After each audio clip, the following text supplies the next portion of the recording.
नमस्कार. आपण पाहत आहात जनस्वर न्यूज.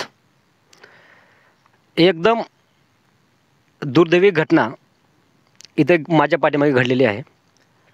शेतकऱ्यांच्या कष्टाची राख रांगोळी झालेली इथे दिसून येत आहे. हे ठिकाण गाव बोरसुरी, तालुका निलंगा, जिल्हा लातूर येथील असून आज दिनांक 11 ऑक्टोबर 2025 हे जे माझ्या पाठीमागे तुम्हाला दृश्य दिसत आहे, हे दृश्य दुसरं तिसरं काही नसून हे दृश्य आहे सोयाबीनच्या बनिमीचे. हे सोयाबीनची जी बनीम आहे, ही बनीम गाववाल्याच्या सांगण्यावरून रात्री ठीक 11च्या सुमारास ही बनीम पेटवण्यात आलेली आहे आणि आता सकाळचे 8:30 वाजत आहेत तरी ह्या बनिमीचे हे दृश्य आहे, हे तुम्ही पाहू शकता.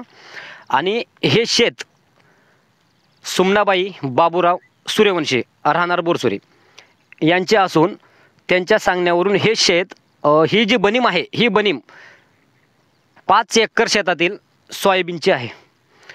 आता हे तुम्ही पहा ह्याची पूर्णपणे राख रांगोळी झालेली आहे. शेतकऱ्यांचे पहिलंच अतिवृष्टीमुळे हाल होत आहेत, त्यामध्ये हे दृश्य आहे.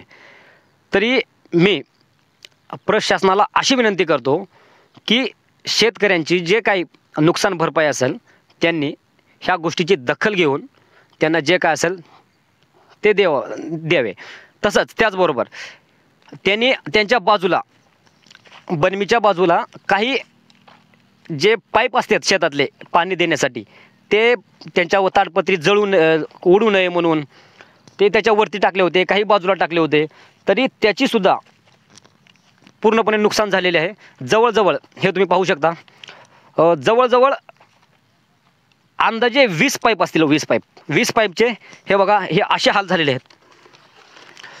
आता ह्याच्यामध्ये शेतकऱ्यांनी एवढं कष्ट करून जर शेतकऱ्याला जर हे फळ भेटत असेल तर शेतकऱ्यांनी करायचं काय हे तुम्ही सांगा. हे बघा, ह्याचे जे पूर्णपणे जे तोंड आहेत, हे तोंड पूर्णपणे चेंबलेले आहेत. आता करून शेतकऱ्यांनी करायचं तरी काय पूर्णपणे हे तुम्ही पाहू शकता. हे बघा, काहीच राहिलेलं नाही याच्यामध्ये, पूर्णपणे राख रांगोळी झालेली आहे याची, काहीच नाही. तरी परत एकदा मी प्रशासनाला अशी विनंती करतो की शक्य तेवढं नुकसान भरपाई करण्याचा प्रयत्न करावा. धन्यवाद.